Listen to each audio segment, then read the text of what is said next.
आज सावित्री अपनी ननद के घर 5 सालों के बाद पहुंचने वाली थी। वो बहुत छोटे गांव से थी। उसने बहुत ही मुश्किल से अपने बच्चों को पढ़ा लिखा कर नौकरी के काबिल बनाया। उसके बच्चों ने बाहर रहकर ही उच्च शिक्षा ग्रहण की थी, पर सावित्री का रहन सहन गांव में रहने के कारण नहीं बदला था। जबकि उसकी ननद बहुत बड़े शहर बेंगलोर में रहती थी। उनका लाइफ स्टाइल भाभी से काफी अलग था। वह भी बेटा काबिल होने के कारण उसके बेटे अभिलाष को नौकरी के सिलसिले में बंगलौर जाना था। उसकी कंपनी में ट्रेनिंग थी। उसके लिए कंपनी की ओर से होटल में रुकने की व्यवस्था थी। अभिलाष को लगा कि माँ मेरी ट्रेनिंग के दौरान बुआ के साथ रह लेगी। वैसे भी माँ कहीं नहीं घूमी है, बुआ के साथ बंगलौर घूम लेगी और उनका मिलना भी हो जाएगा। उसकी ननद की अपने भाई से औपचारिकता बातें ही होती थी। इस तरह सावित्री अपने बेटे के साथ ट्रेन का सफर करके ननद के घर पहुंच गई। ननद ने अभी चाय पानी दिया ही था, तभी उसे दूसरे कमरे से आवाज आती सुनाई दी। ननद की बेटी रिंकी कह रही थी, मम्मी मामी अपने यहाँ क्यों आई है? वो चाहती तो अभिलाष भैया के साथ होटल में भी रुक सकती थी, जहाँ अभिलाष भैया के लिए इंतजाम था। वे वहाँ क्यों नहीं रुकी? तब ननद बोली, हाँ फालतू में बिना वजह अपने यहाँ आ गई। तब रिंकू भी बोला, हाँ मम्मी, उनका फोन तो पापा ने ही रिसीव किया होगा। आपकी उनसे आने के बारे में बात नहीं हुई क्या? तब ओ इतना सुनकर सोचने लगी, ये हमारी वही ननद रानी है जो हर साल मायके में आकर 15 दिन रह कर जाती थी। आज मेरा पहली बार मौका पड़ा तो इनके मन में यह सब है। इन लोगों को मेरा आना अखर रहा है। कितना कुछ नहीं किया सलोनी दीदी के लिए और आज ये सब सोच रही हैं। उनका रिंकू और रिंकी की डिलीवरी के बाद आकर आराम करना, मायके में ठस से रहना, और आज वह जब मायके में होती तो मैं उनके मन का कितना कुछ बना बना कर खिलाती थी। इनके लिए ओ गांव में आना, नानी के यहाँ हर फरमाइश को पूरा करवाना, छुट्टी का मजा लेना कितना आसान था। पर आज मैं जब पहुंची तो यह रवैया। आज सासू माँ की एक एक बात याद आ रही थी कि बेटी को देते हैं, लेने की उम्मीद भी मत करना। पर इनका मेरे बच्चों को कुछ देना दूर, ये तो हमसे प्रेम भी नहीं करती है। मैंने तो हमेशा अपने फर्ज निभाए हैं, पर सासू माँ ने अपनी बेटी को कोई नसीहत नहीं दी।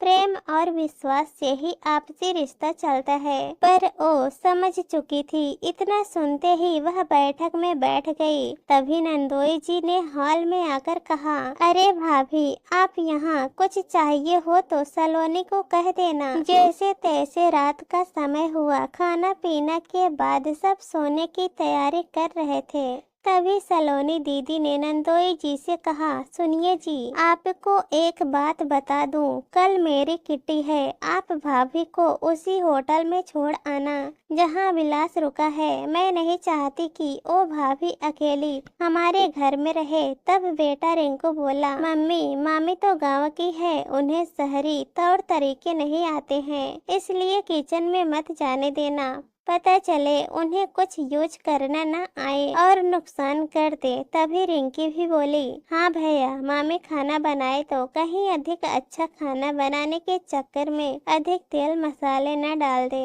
मुझे भी कोलेस्ट्रॉल नहीं बढ़ाना। पता चले मेरा डाइट प्लान की टाटा फिश हो जाए। पता चले कि गांव जितना घी वाला ही आलू हलवा बना दे। छोटे की बात अलग थी, अब मैं डाइट फॉलो कर रही हूँ। माँ, आप ही कल खाना बनाने लगना। तभी सलोनी अपने पति से बोली, हाँ जी, आप समझ गए ना। कल भाभी को आप खाने के बाद होटल छोड़ आना। बाकी मैं अपनी भाभी से बात कर लूंगी।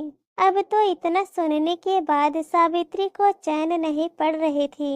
उन्होंने अपने बेटे को रात में सोने के समय फोन मिलाया और कहा, बेटा अभिलाष, तेरी कल कितने बजे की ट्रेनिंग होगी? क्या मैं तेरे साथ उस होटल में रुक सकती हूँ? तब बेटा बोला, अरे माँ, आप तो बंगलोर घूमने आई थी, तो क्यों पूछ रही हैं? जब मेरी ट्रेनिंग खत्म होगी तो आपको फोन करूँगा। तब वह बोली, काश हम तुम्हें समझा पाते कि तेरी बुआ हमें अपना मानती ही नहीं है। और तो पापा के कारण हम इतना कर गए। यदि तेरे पापा आते तो समझते कि उनकी बहन कैसी है। उनको हमारा आना आखर रहा है। वो नहीं चाहती कि मैं उनके घर रुकूं। माँ, मेरे साथ रुकना असंभव है। यहाँ ठीक है बेटा, मेरी तो टिकट लौटने की करा दे। मैं अपने गांव अपने आप से चली जाऊंगी, क्योंकि तुझे 7 दिन और लगेंगे। फिर अगले दिन वह खाना खाकर तैयार हो जाती है। तब ननद पूछती, भाभी आप कहीं जा रही हो क्या? उसके बाद वह अपनी ननद से कहती, दीदी आपको मेरा यहाँ आना अच्छा न लगा। मैंने आप लोगों की कल की बात सुनी और लगा कि मैं फालतू ही अपना समझकर आपके पास चली आई। मैंने कहाँ सोचा था कि मेरा आपसे मिलना भी हो जाएगा और यहाँ इतने बड़े बंगलोर में घूमना भी हो जाएगा। पर हमें कहाँ पता था कि आप तो हमें अपना मानते ही नहीं है, मेरे प्रति अपनापन ही नहीं है। आपको हमारी वजह से कोई परेशानी नहीं होगी। इस बार न सही, अब मेरा बेटा ही अगली बार घुमा देगा।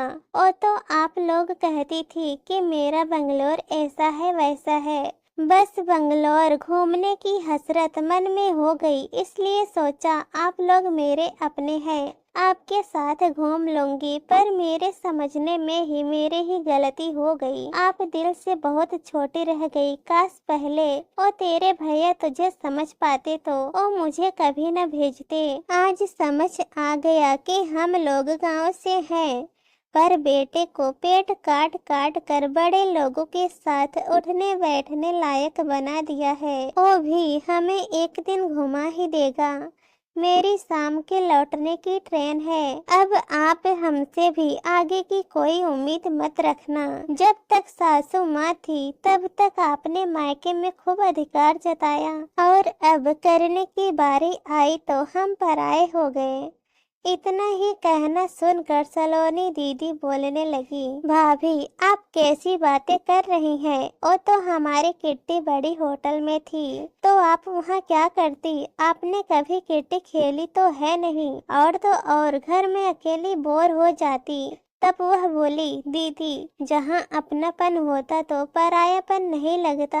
मैं हक से यहाँ रहती, आप भले ही अपनी किटी में चली जाती। आप हमेशा मायके आती रही, आपने वहाँ जन्म लिया तो वो घर हमने पराया न लगने दिया। पर आज यहाँ आकर समझ आ गया है कि आप तो हमें अपना मानती ही नहीं है। अगर मैं कानों से न सुनती तो विश्वास ही नहीं होता। खैर अच्छा हुआ जो हुआ। अब हमें भी अपनी तरफ से पहल नहीं करनी पड़ेगी, क्योंकि ताली दोनों हाथों से बजती है। आपके भाई को भी पता चले कि आपकी हमारे प्रति कैसी सोच है। तब सलोनी दीदी ने कहा, नहीं भाभी आप रुको ना, मैं आपको जाने न दूंगी। तब सावित्री भाभी ने कहा, दीदी औपचारिक होने की जरूरत नहीं है। जो कहना था वो आप और आपके बच्चे के मुख से काफी सुन चुकी हूँ।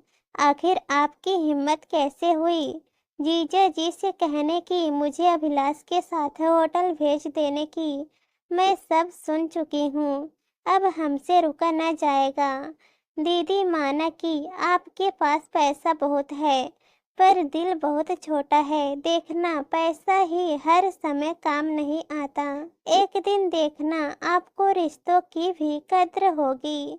हमारे पास भी भगवान की दया से सब कुछ है। हमारे बच्चों ने साथ दिया तो शहरी तौर तरीका आ जाएगा। इस तरह वह बंगलोर घूमने की इच्छा लिए ही गांव लौट गई। दोस्तों, अपने खास रिश्तों को सहेजने की आवश्यकता होती है, क्योंकि बुरे वक्त में अपने ही काम आते हैं। पर आपसी रिश्तों में जहाँ प्यार, विश्वास और अपनापन न हो तो वहीं उनको खत्म कर देना चाहिए। दोस्तों, इस कहानी पर आप लोगों की क्या राय है कमेंट में ज़रूर बताना, और अगर कहानी पसंद आए तो चैनल को सब्सक्राइब कर देना।